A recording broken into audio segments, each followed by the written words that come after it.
So, let's start na po ang topic natin for today. So, ang topic po natin for today is IM5.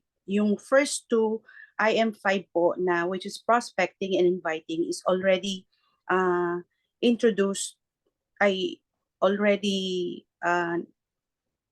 na naisabi na po sa atin ni Mentor Belinda yesterday.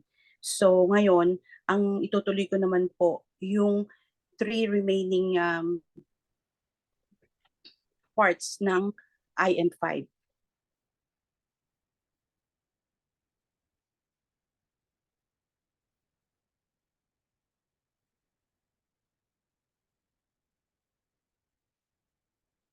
So ito po ang ating topic for today, IM5. So sabi ko nga po kanina, yung prospecting and inviting is already been discussed by Mentor Belinda yesterday. So ang itutuloy po natin for today is presenting, closing, and follow-up. Presenting. Ano nga po ba ang presenting? Sabi po dito, walang top earner na hindi marunong mag-present. Mga mentors, presenting po, ito po ay importante na kailangan nating pag-aralan na mag-present. Ang presenting po is to bring and introduce to someone or to the public. Kailangan po para tayo ay magkaroon ng learnings and duplication, kailangan po nating pag-aralan kung paano mag-present. So kung ikaw ay new member, syempre po, hindi naman po ikaw muna ang magpe-present. You need to ask your mentor to help you to present. So, but still, iba pa rin po ang may alam. Kaya kailangan po na matutunan natin kung paano mag-present. Kaya sabi nga po, di ba, walang top earner na hindi marunong mag-present.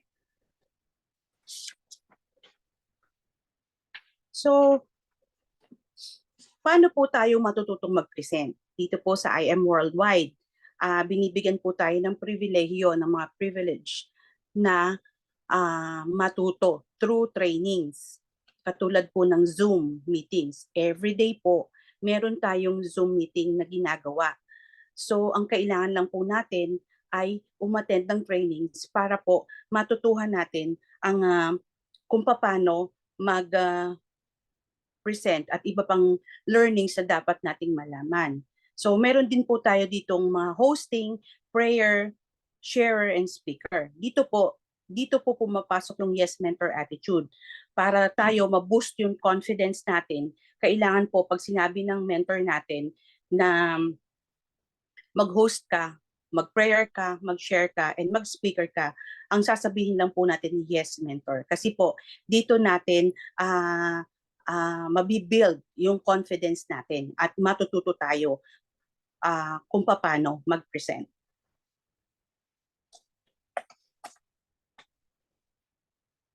Meron po tayo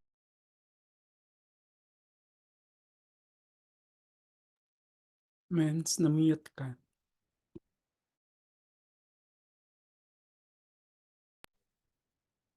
Sorry po. Dito po, meron tayong tips on effective presentation. So first, sabi po dito, wear nice shirts, dress, wear makeup for girls, and meron din po ditong ring light para maging malinaw yung pagpipresent natin kung through Zoom tayo pag may client natin. Siyempre po, pag nagpipresent ka, kailangan nating ma-impress yung client or yung prospect natin, nakakausapin natin. Kailangan magsuot tayo ng dissenting damit, light makeup, at yung ambience po, kung in person na nakakausapin natin yung clients natin or yung prospect natin, dapat very presentable tayo. At kung naman po through Zoom or through Messenger or videos, kailangan po yung background natin maliwanag para po face-to-face, nagkikita tayo po ng clear no, yung ating kinakausap na clients. Next po is build rapport.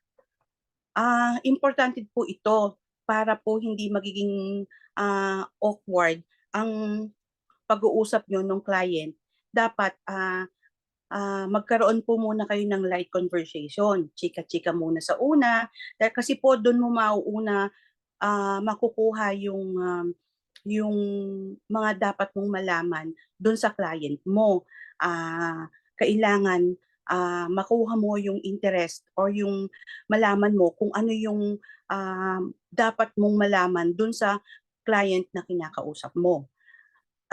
At third po is hot questions. Ano po ba yung hot questions? Higher order thinking questions. Importante po na mag-focus ka dun sa interest ng client. Kung halimbawa, ito yung mga example na halimbawa kung OFW ang kausap mo, ano ba ang interest niya? Gusto ba niyang laging nagta-travel? Gusto ba niya ng new cars? O gusto ba niya ng pag-uwi niya sa Pilipinas, mag for good na? Or halimbawa po, kung may sakit siya, pwede naman nating tanungin kung ano yung sakit niya or yung makaka-captivate po natin kung ano yung interest ng ating client.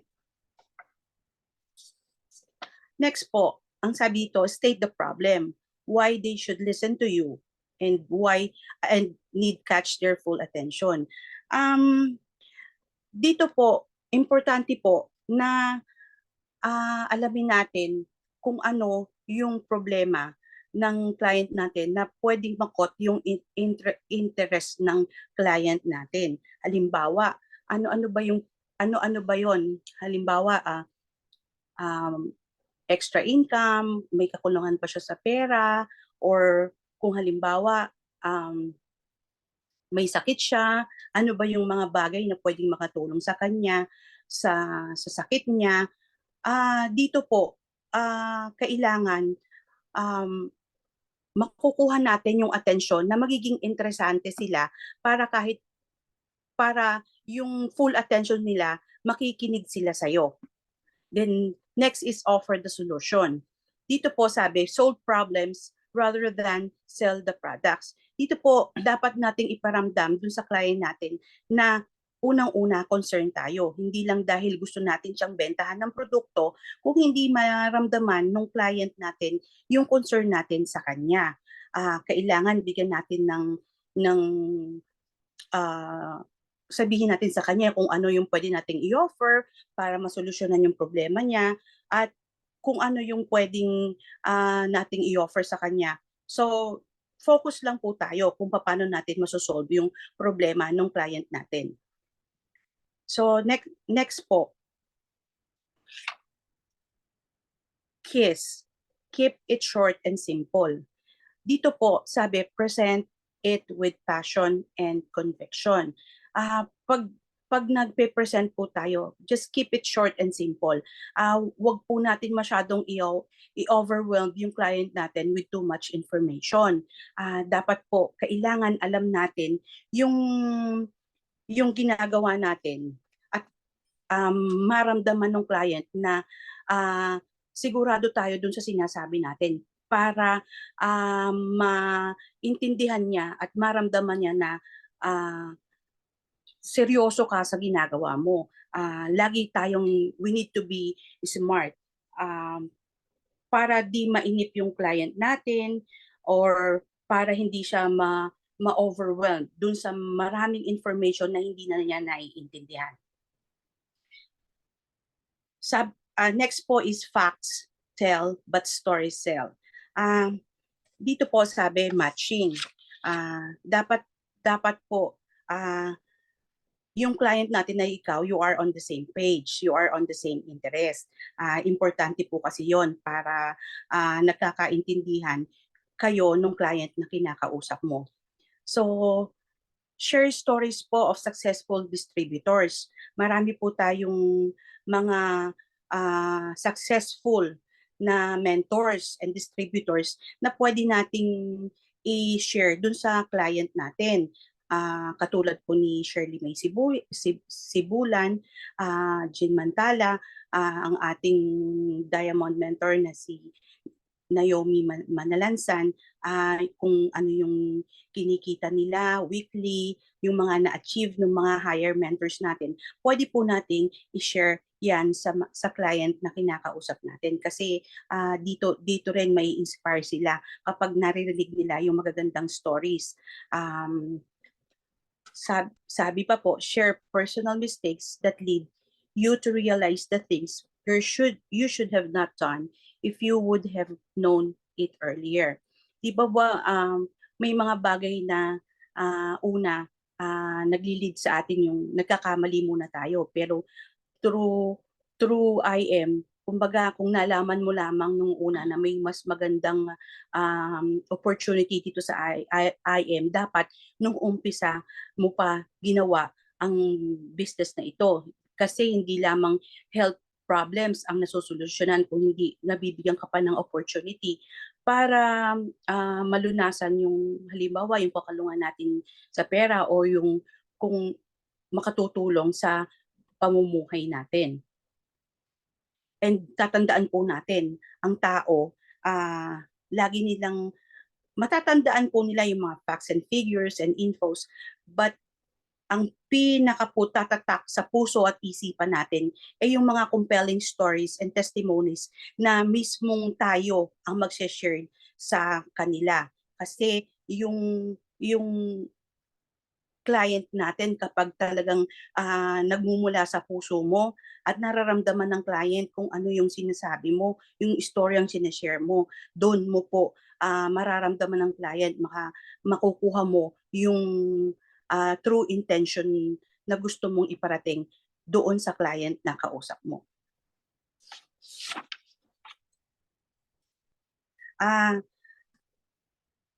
Next po, ang closing.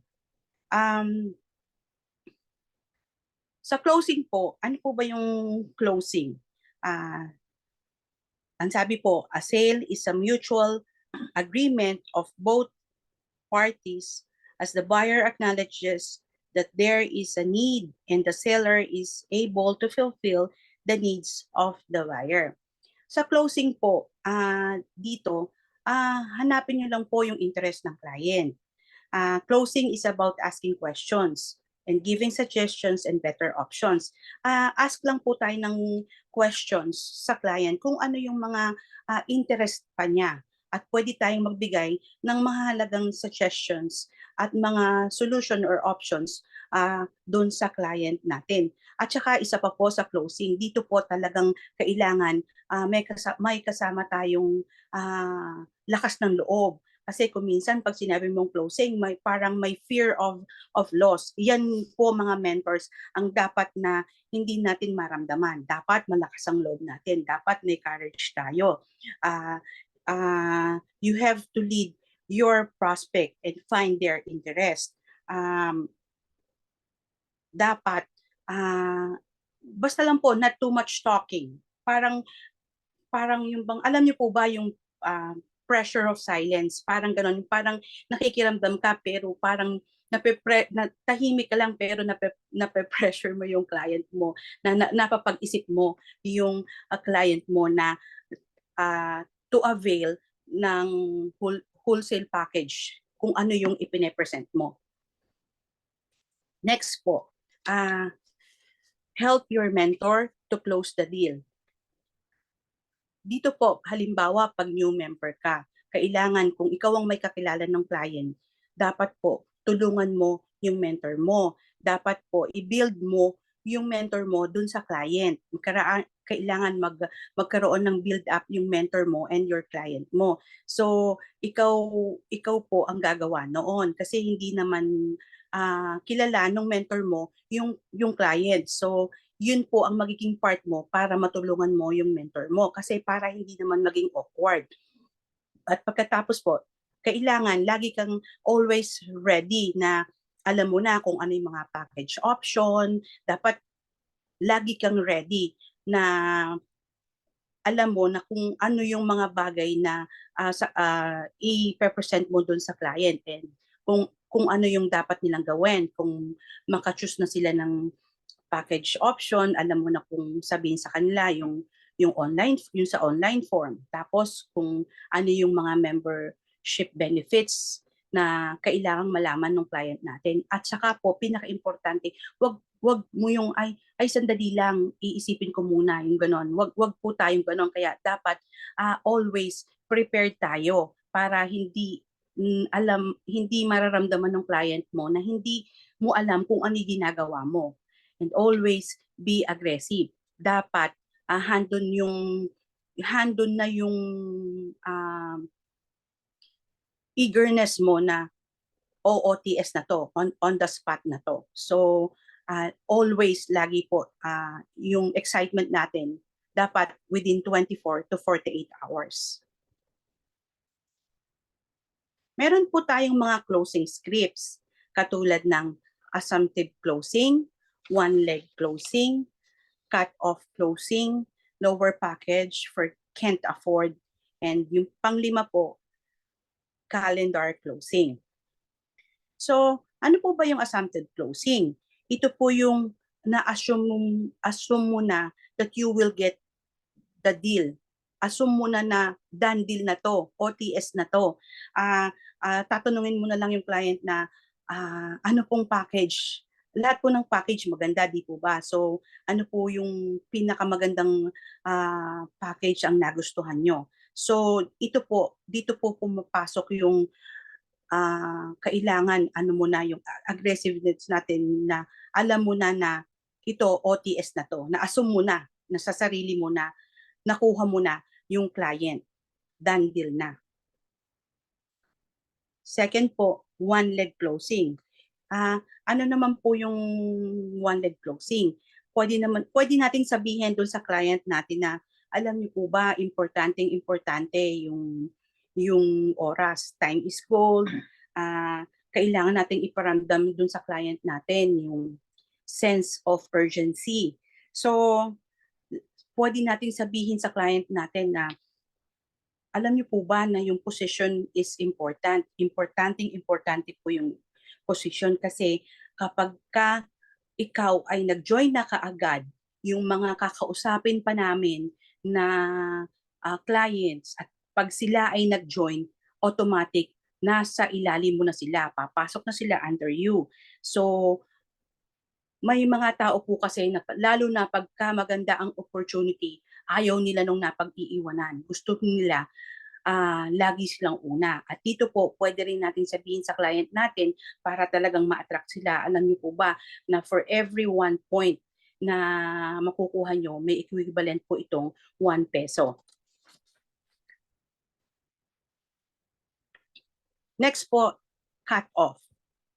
Dito po, pwede nating sabihin sa client natin na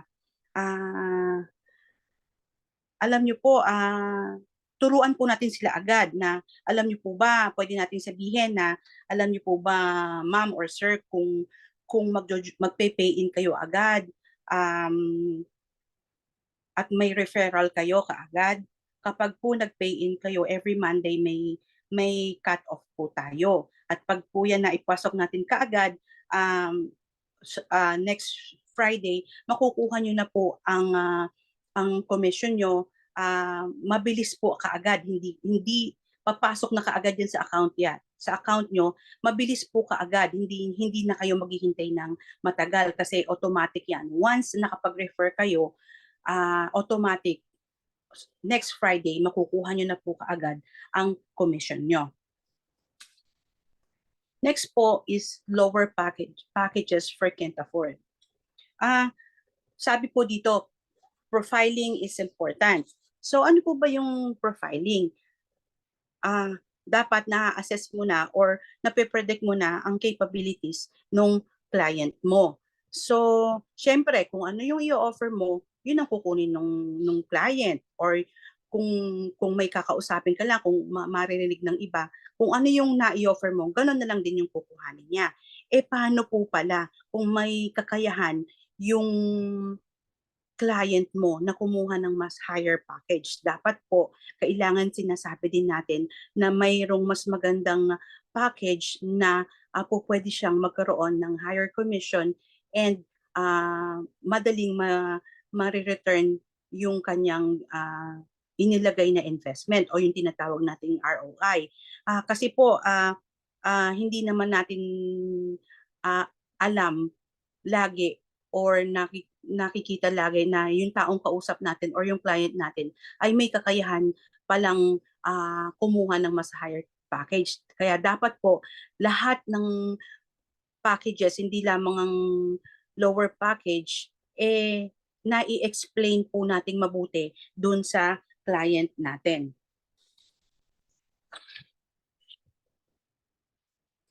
Yan po, dito po pumapasok yung i-explain mo sa client na ito po ang copper package. So pag ikaw ay nag-copper package at sa bawat isang copper package na mag-a-avail sa'yo, na masasharean mo, hindi naman ikaw ang nag-explain, tutulungan ka namin, meron kang makukuhang direct sales commission na 500 each for every package na mag-a-avail sa'yo. At yan ay meron tayong tinatawag pang sales match commission na 500 for every matching na mag-a-avail sa'yo. So, ang total direct sales commission sa apat na na-sharean mo ay 2,000. And ang total sales match commission is 1,000. So, ang total commission is 3,000. Next is gold package. Kung ang gold package naman, ang kukuhanin mo at may masasharean kang 4 na tao, sa bawat isang taong mag-a-avail sa'yo ng gold package, hindi naman ikaw ang nag-explain, meron kang direct sales commission na 3,500 sa 4 na taong na-sharean mo at nag-avail sa'yo ng gold package.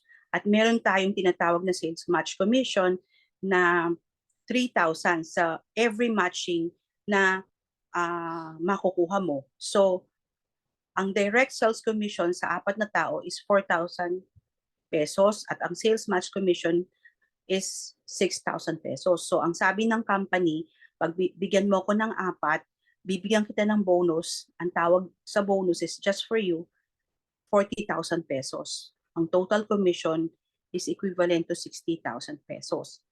So, ayan po, same effort, different result.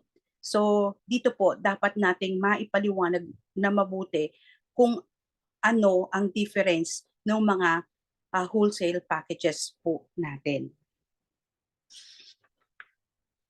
Ang panglima naman po ay ang calendar closing. Ano po ba yung calendar closing? Dito po, syempre, meron mga client na nagdadalawang isip. Interesado sila pero hindi pa sila decided. Kaya importante po na i-ask natin, Ma'am, Sir, kailan po tayo po pwedeng mag-join? Kailangan, wag ka pong papayag na hindi ka makakakuha ng exact date. Dapat make sure na halimbawa po, by the end of the month o second week of this month, siguro naman po pwede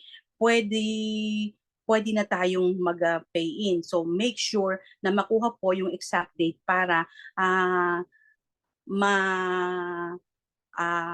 sigurado mo na close mo na yung deal. Kasi interesado naman sila hindi lang sila decided.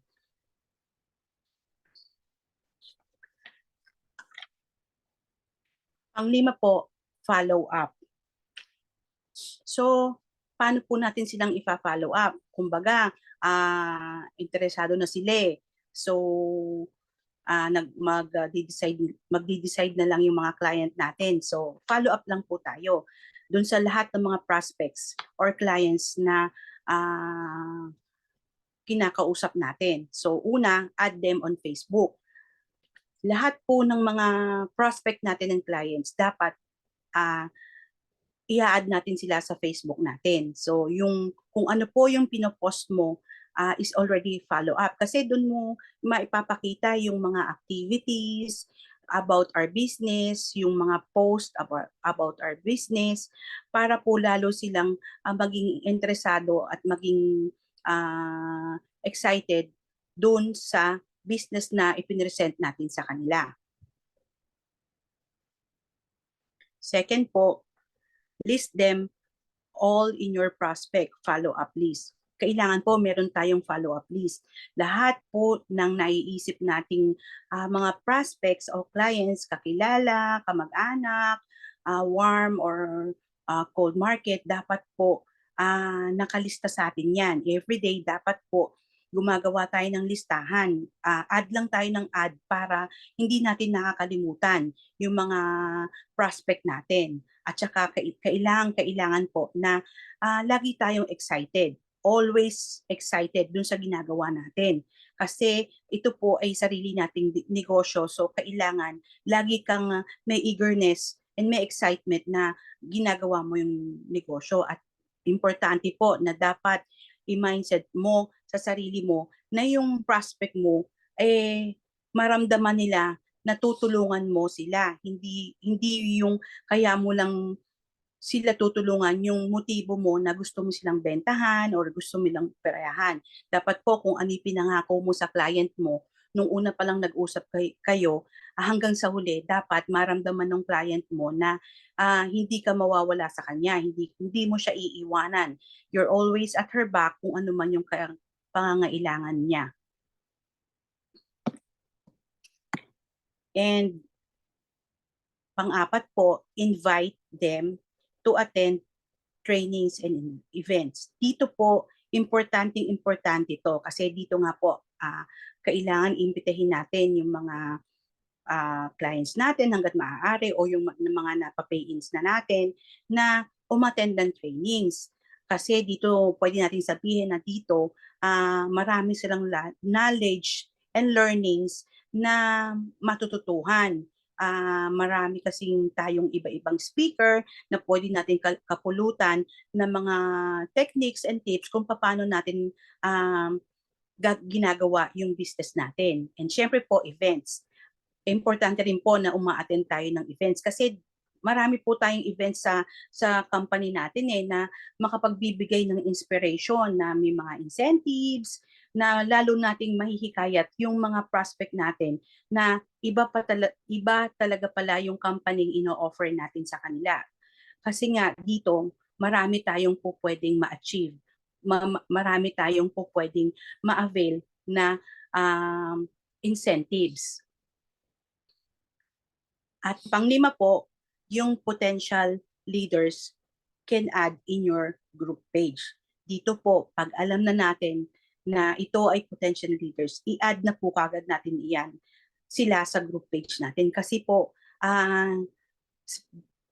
itong mga akala natin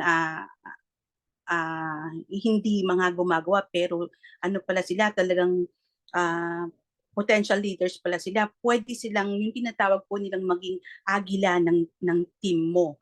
Pwede silang gumawa ng business. So, makatutulong po itong mga potential leaders nato sa pagbibuild mo ng team. So, kailangan kaagad-agad ina-add po natin yung mga clients na alam na nating magiging makatutulong or talagang mahuhusay na gumawa ng business at automatic add na po natin kaagad sila sa ating group page. At ayan po,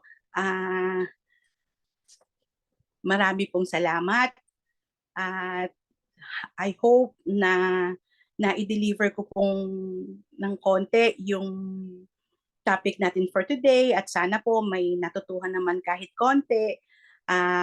Marami pong salamat sa pakikinig nyo. Muli, ako po si Caroline Gatchalian Sapiandante. I am an agent of hope.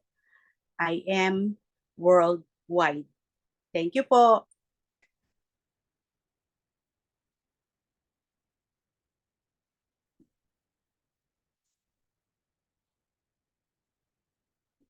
Mute ko ba? Oh, maraming salamat, Mens. Natapos na rin ang ano natin. Okay, sino ang magtatanong kay Mentor Caroline? Picture po muna. Ay, picture. Okay. Picture muna pala. Mentor Elvira. Mens, talagang naligayahan ako sa inyong dalawa. Grabe. Nakausap ko lang kayo ng nakaraang araw. Nagsasabi kayo nakabang-kaba yung dibdib nyo. Ba't ngayon na nakapagsalita na kayo? Parang hindi naman mga baguhan, no? Parang hindi mga new. Ba't kaya yon? Sige, Mens, thank you very much. Congratulations sa inyong dalawa. Yun, Mens, nandyan na kayong dalawa. Kayo munang picturean ko. Okay, so bisay na lang. Ready? 1, 2, 3, smile. Ayan. And then, si Mentor Caroline muna. Men's Carol, ready? 1, 2, 3, smile. Ayan. And then, gallery view tayo. Yan, mentors. Ready, mentors? Dalawang slide lang tayo. Ready? 1, 2, 3, smile. Ayan. And then, next page. Ayan, nandyan pa rin si Mentor Jean at Mentor Esperanza. Ang iba hindi naka-open, but nandyan silang dalawa. So, ready? 1, 2, 3, smile. Ayan, Mens, back to you. Thank you, Mentor Elvira. And thank you, Mentor Caroline. Thank you po. Hindi ko po Ayan. alam kung malamig na malamig po yung kamay ko. Hindi. Ano nga di ba naka-ano na rin tayo. Sabi ko, tinatanong ko nga kay Mentor Elvira, sana mayroon tayong iinumin kasi nervyos na.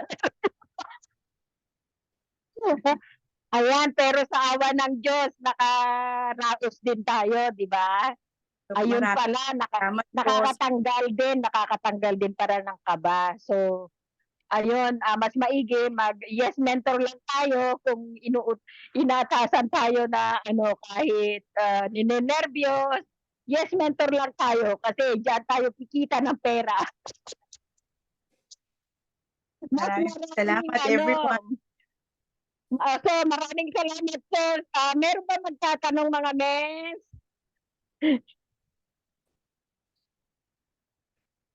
Nawala tayo. Hindi tayo naririnig. Dinig po kayo mga mens. Ayun. Ako po may tanong kay Mens Carol. Ayun. Ayan na. Si Mentor Belinda. Ayan na. Hindi, simple lang. Idol ko rin yan eh. Sige, tanong ko lang po kay Mens Carol. Kasi nandun na yung pangalan niya eh. Nakalagay na sa mga, may mga ano na siya, achievement na siya, top 3, top 9, Yes. top ganon. Yes. Sabi ko, pwede po bang bigyan nyo kami, Mens Carol, ng tips? Paano nyo na-achieve yung maging gano'n? Gusto din namin magkaroon ng gano'ng achievement na nandun kami sa yung pangalan namin nakalagay doon. Susunod ka na rin, Mens. Yes. Thank you po Thank for you, your Mens contribution. Carol. Thank you, Mens Brin. So, unang-una po, ito po ay dahil din sa tulong ng aking angel mentor na si Mentor Normelin Ho. Kung wala po siya sa tabi ko, hindi ko naman po magagawa lahat nung mga achievement. Kasi po talagang siya yung nag-boost sa akin na gawin yung mga bagay na hindi ko pa alam. Kaya hindi po niya ako iniwan dun sa tinuturuan niya po ako kung ano yung dapat kong matutuhan. Lagi po siyang nakaalalay sa akin. Kapag may kailangan gawin, sinasabi niya po kaagad sa akin. So, ang pinaka-importante lang po siguro talaga, makinig tayo dun sa mentor natin. Kasi yung mga mentor natin, lalong-lalo na yung angel mentor natin, hindi naman po tayo nila, kumbaga parang nanay, lahat po ng mga nanay, hindi naman sila magsasabi sa'yo kung hindi nila alam na makakabuti ito para sa'yo. Alam nila kasi talagang sila yung nag-aral, nauna sa atin, So, lagi niya akong tinuturuan, dapat pag-aralan mo ito, dapat gawin mo ito. So, ano ka lang lagi, makikinig ka lang lagi sa mentor mo at talagang kung hihilahin ka ng mentor mo pataas, hindi ka niya hihilahin pababa. Lagi kanyang isasama sa mga achievements niya. Kasi lahat po tayo, kung ano yung nasa ilalim natin, lahat ng mentors po natin, after sila sa welfare natin, hindi sila magsasawa kung ano yung ipinangako nila sa'yo, na dadalhin na I will see you at the top. Mga mentors po natin ang tutulong din sa atin kung paano natin na-achieve yung mga bagay na na-achieve natin ngayon. Siyempre po, kailangan din natin ng siyempre gawin yung mga bagay na tinuturo sa atin ng mentors. Hindi naman po pwedeng mentors lang natin. Kailangan gagawa din tayo at pag-aaralan din natin kung ano yung itinuro sa atin ng mentor natin. So hopefully po, nasagot ko, Mentor Belinda. Salamat po. Thank you, Mens. Ayan, te. Ayan, gawin din natin ang parts natin. Kasi mababait yung mga angel mentor natin eh. Talagang ginagabayan tayo, hihilain tayo. Tama. Sabi nila, kaya mo yan. Sige, halika na, tutulungan kita. Talagang ituturo sa'yo kung paano mo gawin. Kaya Kaya po, nagpapasalamat din ako sa angel mentor ko, sa Angel Elvira. Talagang po. hihilain ka niyan. Kaya yun din ang gusto natin gawin sa mga naipasok natin. Makinig lang din sila at hihilain din natin sila. Kung ano yung ginawa sa atin, yun din ang gagawin natin sa kanila basta't makinig lang sila. Tama po. Yun lang. Oo. Sino pa? Sino pa mga mens ang gustong magtanong?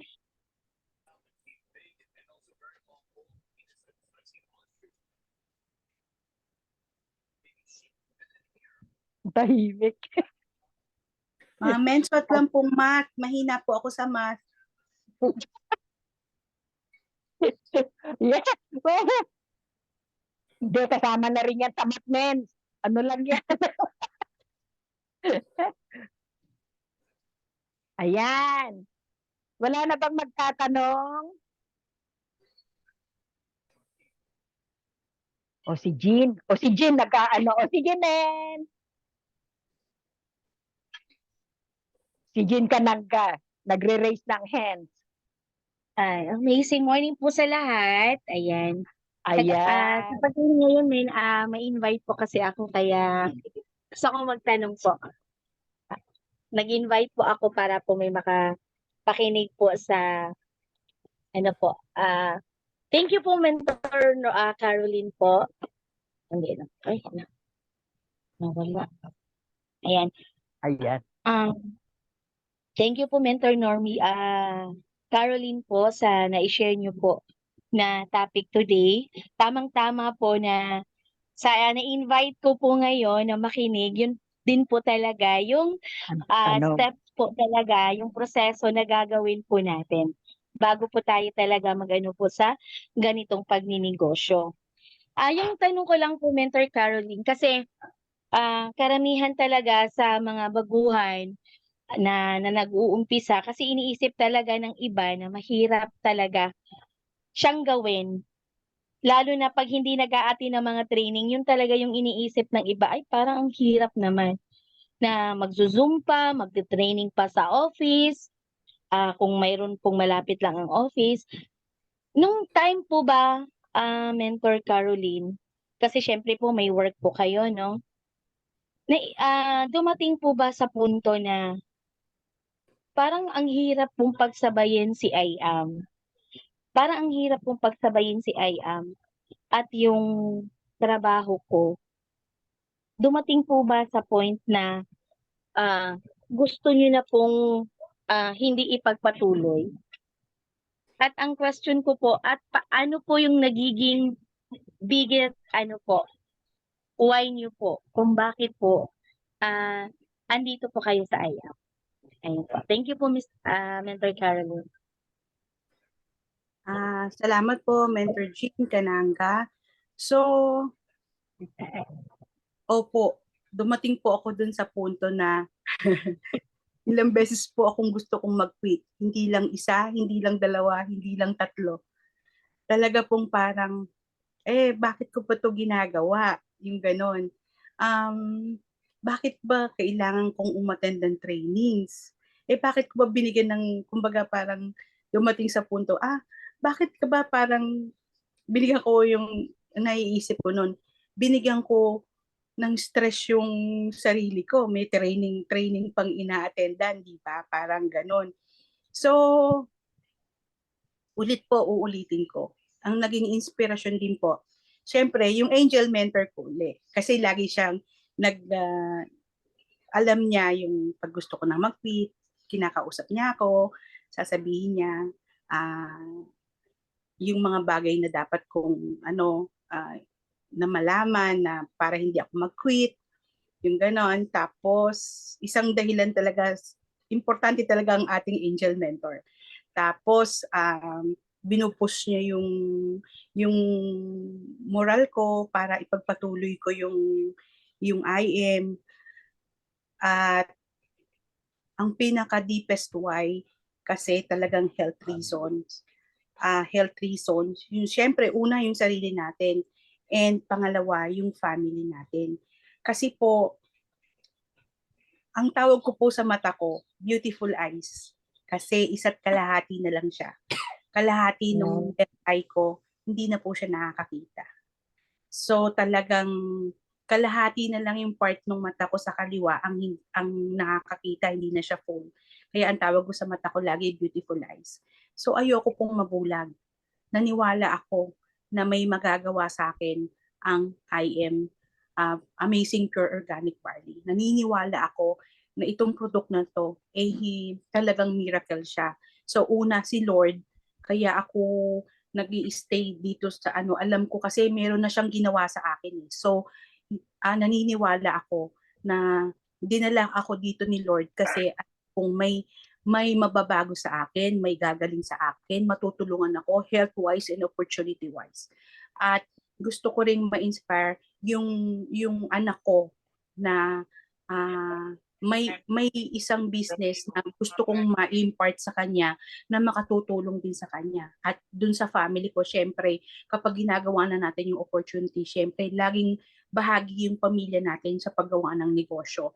Laging una sa buhay natin yung family natin. So, yun nga po, una, ang aking angel mentor na laging nagpapaalala sa akin na dapat lagi lang tayong move forward. Kung ano man yung mga bagay na nakaka-distract sa atin, mga rejections, dapat hindi tayo mag-quit, hindi tayo mag-give up. At pangalawa, kailangan kung ano yung pinasok natin, panindigan natin yung deepest why natin, ayun, natin yung product. Kasi hindi naman tayo papasok sa isang bagay kung hindi natin paniniwalaan na may mabuting yung produkto Kasi ako talagang totoong may nagawa sa akin. At yung opportunity na hindi lamang makatutulong sa atin, sa buhay natin, sa sarili natin, kundi pa rin sa family natin. So, hopefully po, nasagot ko yung question nyo, Mentor Jean. Very well said po. Nakaka-inspired po. Promise. Ayan. Kasi nakita ko talaga yung dedication niyo po na andito po sa IAM. Kaya po ako madalas talaga, kasi iba-iba naman po talaga yung mga speakers na na-encounter po natin. So ako talaga, pag alam ko na meron akong gustong sabihin, itanong. Kasi yun nga, bihira lang dumarating yung mga opportunity. So andito na tayo. So gagawin natin kung ano yung alam natin na ayun, makakabuti po para sa amin. Lalo na po ako na nag-uumpisa po sa IAM. So kailangan po ng motivation at kailangan talaga bawat isa. So ako hindi ako nahihiya na ayun po, sasabihin po kung ano ko po yung gustong maano para po malaman din po ng iba ng mga mentors po at saka yung mga kagaya po sa amin na nag-uumpisa na iba-iba ang storya ng buhay na kaya nga ng iba. Bakit hindi po namin makakaya? Ayan po. So, thank you po, Mentor Caroline, at saka sa host po natin. Thank you po. Thank you, Mentor Jean. Ayan, meron pa po magtatanong.